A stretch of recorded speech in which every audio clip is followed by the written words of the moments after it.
श्रीमद् भगवत गीता नवा अध्याय राज विद्या राज गुण योग। श्री कृष्ण बोले, अब वैसे तो मैंने अर्जुन को समझा ही दिया था कि तू संयुक्ता का एहसास अपने जहन में बनाए रखते हुए यह युद्ध कर। इस तरह युद्ध करने से तू मुझ परमात्मा को उपलब्ध हो जाएगा। फिर तो उसे युद्ध करने हेतु खड़ा हो ही जाना चाहिए था, लेकिन ऐसा हुआ नहीं। सो मेरे पास बात आगे बढ़ाने तथा उसे नए तरीके से समझाने के अलावा उपाय बचा ही गया। अतः मैंने अपनी बात जारी रखते हुए कहा कि सुन अर्जुन, मैं उस गोपनीय ज्ञान को तुझे फिर भली भांति समझा कर कहूंगा, जिसे पाकर तू दुख रूप संसार से हमेशा के लिए तर जाएगा। विज्ञान से भरपूर यह ज्ञान समस्त विद्याओं का राजा है। इस ज्ञान को विज्ञान कहते ही इसलिए है कि यह नियमबद्ध है और इसलिए इसके पालन के अलावा मनुष्य के पास अन्य कोई विकल्प ही नहीं है। यह ना सिर्फ करने में बड़ा ही आसान है, बल्कि साथ ही यह हाथों हाथ फल देने वाला भी है। इस पर अमल करते ही मनुष्य का दुख रूपी संसार से तत्क्षण उद्धार हो जाता है, क्योंकि सत्य में ऐसा नहीं है कि कर्म आज करो व फल कल मिले। कल के फल की बात अधर्म की दुनिया में करी जाती है। कोरे आश्रय आश्वासनों को कल की आवश्यकता है, सत्य को नहीं। अतः तू इस महान ज्ञान को समझकर तत्क्षण अपने तमाम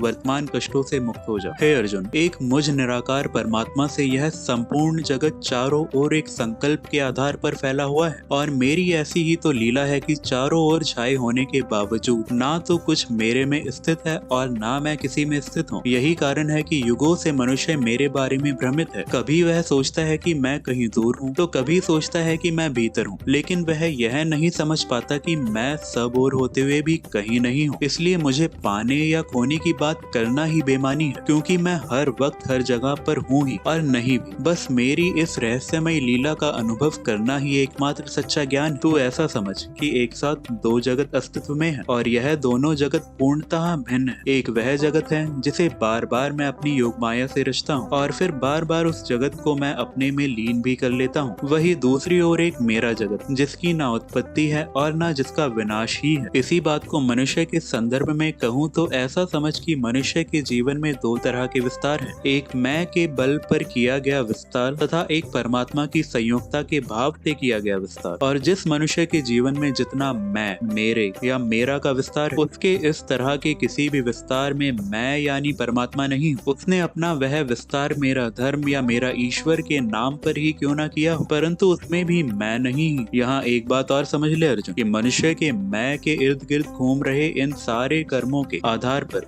मैं परमात्मा उन्हें बार बार रचता हूँ। वही एक दूसरे प्रकार के मनुष्य भी होते हैं जो तमाम प्रकार की आसक्ति से मुक्त हो चुके होते हैं। उनके पूरे जगत का विस्तार अकारण होता है। उनके ऐसे किसी भी विस्तार में मैं का भाव नदारद होता है, और यही कारण है कि उनके ऐसे हर विस्तार में मैं परमात्मा हमेशा उपस्थित रहता हूँ। अतः तो यह समझ कि दो तरह के मनुष्य संसार में, एक वे जिनके किसी विस्तार में मैं नहीं और दूसरे वे जिनके हर कर्म तथा हर विस्तार में मैं। तो सवाल सिर्फ मेरे होने या नहीं होने का ही है। यदि मैं नहीं हूँ तो मैं उस मनुष्य के धर्म ध्यान व पूजा पाठ में भी नहीं हूँ, और मैं हूँ तो फिर उस मनुष्य के छल कपट करने से लेकर युद्ध करने तक में भी मैं हूँ। यानी मेरा होना और नहीं होना दोनों एक साथ नहीं हो सकता है। तो सवाल तेरे युद्ध करने या युद्ध से भागने का नहीं है, बल्कि सवाल तेरे कर्मों में मेरे होने या ना होने का है। अतः तू तेरे हर कर्म में मुझे शामिल कर ले तो तेरे लिए युद्ध में भी चारों ओर परमात्मा ही परमात्मा रह जाएगा, और नहीं तो तू युद्ध करे या भागे उसमें मेरा कहीं नामो निशान नहीं होगा। तू युद्ध करेगा तो कर्मों से बंधेगा, परमात्मा युद्ध करेगा तो कर्मों से नहीं बंध। अतः इतना समझ कि यह दोनों दुनिया ही अलग है, एक अहंकार की तथा एक परमात्मा की। और अहंकार की दुनिया से कहे गए शास्त्रों में भी परमात्मा का नामो निशान नहीं है, जबकि मेरी दुनिया से किया गया कोई भी कर्म सिवाय परमात्मा के और कुछ नहीं। यहाँ इतना और समझ ले अर्जुन कि मनुष्य के लिए यह दोनों उसकी मनोदशा है। मनुष्य की इस मनोदशा में परमात्मा व अहंकार एक साथ नहीं रह सकते। अतः तू अपना मैं रूपी अहंकार अपने भीतर के परमात्मा को समर्पित कर दे, इससे तेरे सारे वर्तमान भ्रम तत्क्षण मिट जाएंगे। अर्जुन, मनुष्य के भीतर स्थित मेरे इस परमात्मीय भाव को ना जानने वाले मूर्ख मनुष्य मुझे शरीर धारण करने वाला साधारण मनुष्य समझते हैं। वे यह समझते ही नहीं कि इस परम भाव को प्राप्त हुआ मैं सिर्फ संसार उद्धार हेतु मनुष्य स्वरूप में विचरता हूँ। मुझ परमात्मा का अपने नाम, शरीर या कर्मों से कुछ भी लेना देना नहीं है। तो मुझे मेरे नाम या शरीर में मत खोज, तू मेरे परम भाव पर दृष्टि घुमा। तू अपने भीतर स्थित परमात्मीय परम भाव को जगाकर मुझे पहचान, क्योंकि हे अर्जुन, जो इस महान ईश्वर को शरीरधारी समझते हैं वे राक्षसी और मोहिनी प्रकृति को ही धारण किए रहते हैं, और इस कारण वे इस शरीर रूपी ईश्वर से हजारों व्यर्थ की आशा करते हैं। और अधिकांश शास्त्र ऐसी ही व्यर्थ की आशाएं जगाने वाले हैं। फिर उन व्यर्थ के ज्ञान से भरे शास्त्रों के मोह जाल से उभरी आशाओं की पूर्ति के लिए वे मनुष्य हजारों व्यर्थ के कर्म करते हैं और इसी में उनका जीवन पूरा हो जाता है। लेकिन कोई सच्चा ज्ञान ना तो कभी झूठी आशाएं जगाता है और ना ही मनुष्य को व्यर्थ के कर्मों में लगाता है। सच्चा ज्ञान कोरे आश्रय आश्वासन नहीं देता, बल्कि सीधे भीतर के परमात्मीय परम भाव को जगाने को कहता है। और अपने परम भाव को जगाने में लगे दैवी प्रकृति के लोग कभी मुझ महान ईश्वर को शरीर की सीमाओं में कैद करके नहीं रखते हैं। वे मुझ महान परमात्मा को अपने भीतर के परम भाव में खोजते हैं। वे दिन रात उस परम भाव की ही चर्चा करते हैं, उसका ही कीर्तन करते हैं और उसे बार बार प्रणाम कर उसकी अनन्य प्रेम से उपासना करते हैं। वही दैवी प्रकृति के कुछ अन्य लोग मुझ परमात्मा को विराट स्वरूप मानते हैं। वे चारों ओर मैं परमेश्वर ही मौजूद हूँ ऐसा मानते हैं, और ये दोनों सही हैं, क्योंकि जिसके भीतर परमात्मा है उसके लिए चारों ओर भी परमात्मा ही है। यह तो जिसके भीतर अहंकार है उसके ही चारों ओर भेद नजर आते हैं। अतः तू दैवी प्रकृति से मुझ परमेश्वर की उपासना कर, या तो तू मुझे अपने भीतर का परम भाव जान ले, या फिर तू इस युद्ध सहित सब में वही मौजूद है ऐसा मान। परंतु परमात्मा को मुझ में या दूसरों के शरीर में देखने या खोजने वाली आसुरी प्रवृत्ति को त्याग दे, और फिर उनकी पूर्ति हेतु युद्ध से भागने का व्यर्थ का कर्म करने की। लेकिन यदि सबके भीतर का परम भाव ही परमात्मा है, या फिर जिसके लिए चारों ओर सब कुछ परमात्मा है, उसे किसी भी प्रकार की आशा में कोई कर्म करने की आवश्यकता ही कहाँ रह जाती है। अर्जुन, ऐसा समझ कि दैवी प्रकृति में भी दो प्रकार के मनुष्य होते हैं, एक अंतर्मुखी तथा दूसरे बहिर्मुखी। अंतर्मुखी व्यक्ति के लिए परमात्मा को अपने भीतर के परम भाव में खोजना बेहतर, और बहिर्मुखी व्यक्ति के लिए चारों ओर सब कुछ परमात्मा है यह एहसास करना आसान है। क्योंकि तू बहुमुखी है अतः तेरे लिए चारों ओर सब कुछ परमात्मा है यह समझना ज्यादा आसान। और जब सब कुछ परमात्मा है तो सब कुछ परमात्मा ही है। फिर एक जगह या एक मूर्ति में है वह दूसरे में नहीं, ऐसा नहीं। फिर मेरे यज्ञ में है तथा तेरे यज्ञ में नहीं, ऐसा भी नहीं मान सकते। फिर एक वस्तु में है तथा एक में नहीं, यह कहना ही गलत हो जाता है। और तू इस समय यही कोशिश कर रहा है, तू मान रहा है कि संन्यास में परमात्मा है तथा युद्ध में नहीं। नहीं अर्जुन, ऐसा नहीं है। मैं परमात्मा हर यज्ञ की तमाम क्रियाओं व सामग्री में मौजूद, मैं तमाम वेदों में मौजूद हूँ। इस संपूर्ण जगत का धारण पोषण करने वाला भी मैं ही हूँ तथा उनका माता पिता व पितामह भी मैं ही हूँ। परंतु किसी भी प्रकार की कामनाओं तथा उसकी पूर्ति के प्रयासों में मैं नहीं। जो कामना से प्रेरित होकर यज्ञ वगैरह करते हैं, फिर चाहे वह कामना स्वर्ग की ही क्यों ना हो,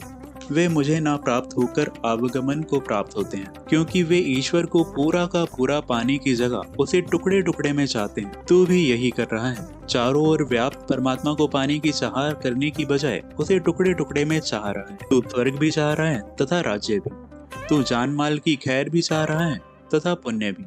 परंतु अर्जुन, तो इतना समझ कि ऐसा आधा अधूरा चाहने से तो मुझ परमात्मा को प्राप्त नहीं हो, बल्कि आवागमन को प्राप्त होगा, बार बार इस मृत्युलोक में आएगा। अतः बहुमुखी व्यक्ति को भी मुझ परमात्मा को बिना किसी भेद के पूरा का पूरा चाहना पड़े। और जो पूरा चाहते हैं वे कभी किसी वस्तु, व्यक्ति या कर्म से इनकार नहीं करते, क्योंकि जब सब कुछ परमात्मा है तो इनकार करे किससे। अतः तू भी युद्ध को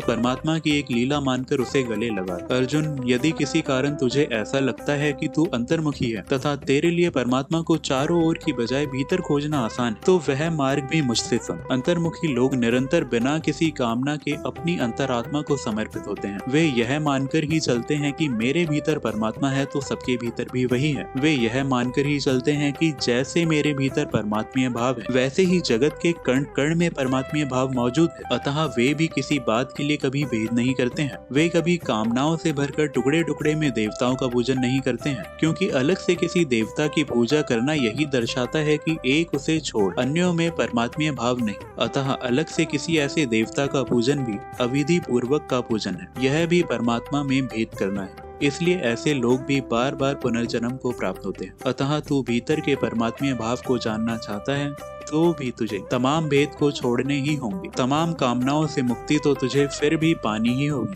क्योंकि अपने भीतर परमात्मीय भाव है तो सबके भीतर परमात्मीय भाव है ही। ऐसे में भेद किससे व कामना किसकी। अतः तू चाहे परमात्मा को अपने भीतर बाहर खोज या चारों ओर खोज, परंतु जहाँ खोज वहाँ पूरा खोज। यह विश्वास जान कि मुझे पूरा का पूरा खोजने वालों का कभी पुनर्जन्म नहीं होता। अर्जुन, मनुष्य जन्म कर्म का नाम है। अर्जुन, मनुष्य जन्म कर्म का नाम, और कर्म करने पर पाना व खोना लगा ही रहता है। लेकिन जब सब कुछ परमात्मा है तो यह सब पाना खोना भी परमात्मा का ही हुआ। और जो ऐसा मानकर ही जीता चला जाता है, एक वही मेरा सच्चा भक्त है। जो अपने सारे कर्म मुझे एक परमात्मा को अर्पित कर देता है, वही मेरा प्रिय है। और ऐसा प्रिय मुझे प्रेम से पुत्र, पुष्प या फल भी अर्पित करे तो भी मैं उसे ग्रहण कर लेता हूँ। उसके तो मैं युद्ध करने से लेकर छल कपट भी ग्रहण कर लेता हूँ। अतः तू भी जो कुछ कर्म करता है, जो कुछ भी खाता है, जो कुछ तप या दान करता है, सब मुझे अर्पित कर दे। अपने लिए कुछ भी मत कर, सब कुछ मेरे लिए कर। जो कोई अपने समस्त कर्म मुझे अर्पित कर देता है, वह हमेशा के लिए कर्मों के बंधन से छूट जाता है। परंतु हवन हो या पूजा, जो अपने लिए करता है वह कर्मों से बंधता चला जाता है। तू अपने लिए भागना चाह रहा है और मैं कह रहा हूँ कि तू परमात्मा के लिए युद्ध कर। अर्जुन, मैं तो सब में संभाव से व्याप्त हूँ। मेरा ना कोई प्रिय है और ना कोई अप्रिय। मुझे तुझसे लगाव व कौरवों से वैर नहीं। सवाल मेरा है ही नहीं, सवाल तुम लोगों का है। जो कोई मेरे लिए कर्म करेगा उसे मैं प्रत्यक्ष उपलब्ध हो जाऊंगा। अतः तेरे हित में है कि तू मेरे लिए कर्म कर, इससे मैं तुझे उपलब्ध हो जाऊं। और एक बार जिसे मैं उपलब्ध हो गया, उसे फिर अन्य कोई चिंता करने की जरूरत ही नहीं। अर्जुन, तू समझ क्यों नहीं रहा है? तेरे रथ के सारथी होने से मैं तेरे साथ नहीं हो जाऊंगा। तू अपने तमाम कर्म मुझे समर्पित करेगा तो मैं साथ आऊंगा, लेकिन दुर्भाग्य से तू मेरे साथ का महत्व ही नहीं समझ पा रहा है। तू क्या बड़े बड़े ज्ञानी इसका महत्व नहीं समझ रहे हैं? वरना यहाँ हर कोई सारे कर्म मुझे समर्पित कर चैन की वंशी ना बजा रहा होता। परंतु तू ऐसा कर, तू यह युद्ध रूपी कर्म मुझे समर्पित कर दे। मैं ही प्राप्त करने योग्य परम धाम, मैं ही सबका स्वामी हूँ। मैं ही उत्पत्ति तथा प्रलय का परम समर्पित कर देना तो वह जादू है। मैं ही उत्पत्ति तथा प्रलय का परम कारण, सूर्य रूप से तपता भी मैं हूँ, वह वर्षा रूप से बरसता भी मैं ही हूँ। अर्जुन, मुझे कर्म समर्पित कर देना तो वह जादू है कि इससे तमाम पुराने कर्म भी क्षण भर में भस्म हो जाते हैं। दुराचारी से दुराचारी भी यदि एक बार मुझे कर्म समर्पित कर देता है तो वह तत्क्षण धर्मात्मा हो जाता है। एक बार निश्चय पूर्वक कर्म मुझे समर्पित कर देने पर तमाम पुराने पापों से मनुष्य का तुरंत छुटकारा हो जाता है। तो मेरी बात सुनकर यदि तू ऐसा सोच रहा है कि मैं इतने समय से फलों की लालसा से कर्म किए जा रहा हूँ, आज कुछ बदल भी दिया तो क्या होगा? तो मेरा विश्वास जान कि उसमें सब कुछ तत्क्षण बदल जाएगा। तो यदि इस समय यह युद्ध रूपी कर्म मुझे समर्पित कर देगा तो तेरे सारे पुराने कर्म भस्म हो जाएंगे तथा तत्क्षण तू मुझे प्राप्त हो जाएगा। अतः तुझे या किसी को भी कल क्या किया था यह सोचने की जरूरत नहीं है। बीत गई सो बात, मैं तो इस पल किए जा रहे कर्म का है। एक बार वह मुझे समर्पित कर दिया कि व्यक्ति हाथों हाथ धर्मात्मा हो गया। यह बीते कल की तथा आने वाले कल की बातों को स्वार्थी व अज्ञानी लोग करते हैं। निस्वार्थ भाव से परमात्मा के ध्यान में लगे ज्ञानी लोग तो इस पल की बात करते हैं। और इस पल तेरे सामने टाला ना जा सके ऐसा युद्ध मुंह फाड़े खड़ा है, और उस युद्ध को तू परमात्मा के लिए कर ले। बस तमाम कर्मों से हाथों हाथ तू मुक्त हो जाएगा। सत्य की राह में तथा परमात्मा के मार्ग में भी कभी देर नहीं होती। वहाँ तो जब जागो तब सवेरा हो जाता है। हे अर्जुन, कर्म का परमात्मा को यह समर्पण एक जादू। इसमें धर्मात्मा और पापी का कोई भेद नहीं, इसमें कर्मों का भी भेद नहीं। दान का समर्पण स्वीकार्य है तथा युद्ध का नहीं, ऐसा भी नहीं है। कर्मों के समर्पण में जात या लिंग का भी भेद नहीं है। ऐसा नहीं है कि पुरुष के कर्म स्वीकार्य हैं तथा स्त्री के नहीं, धर्मात्मा के स्वीकार्य हैं तथा पापियों चांडाल नहीं। मैं परमात्मा तो सदैव सबके लिए संभाव में ही स्थित रहता हूँ। यह सारे भ्रम अज्ञान से भरे शास्त्र फैलाते हैं। अतः तू यह मत मान कि तू संन्यास लेकर हवन करेगा तो ही तेरा वह कर्म मैं स्वीकारूंगा। नहीं, तू क्षत्रिय बनकर मेरे लिए युद्ध भी करेगा तो भी मैं उसे उतने ही प्रेम से स्वीकारूंगा। अतः हे अर्जुन, तू चाहे तो मुझ परमात्मा को अपनी अंतरात्मा में खोज और चाहे तो उसे चारों ओर व्याप्त मेरे विराट स्वरूप में खोज। परंतु खोज, तू हर हाल में मुझ में मन वाला हो। मेरा भक्त बन, मेरा पूजन कर और मुझे प्रणाम कर। मुझे चाहे जिस तरीके से हो पूरा का पूरा स्वीकार कर। इस प्रकार पूरी तरह से अपनी अंतरात्मा को समर्पित होकर तू मेरे विराट स्वरूप को प्राप्त हो जाएगा। सो उठ व उसकी आवाज पर मेरे लिए युद्ध कर।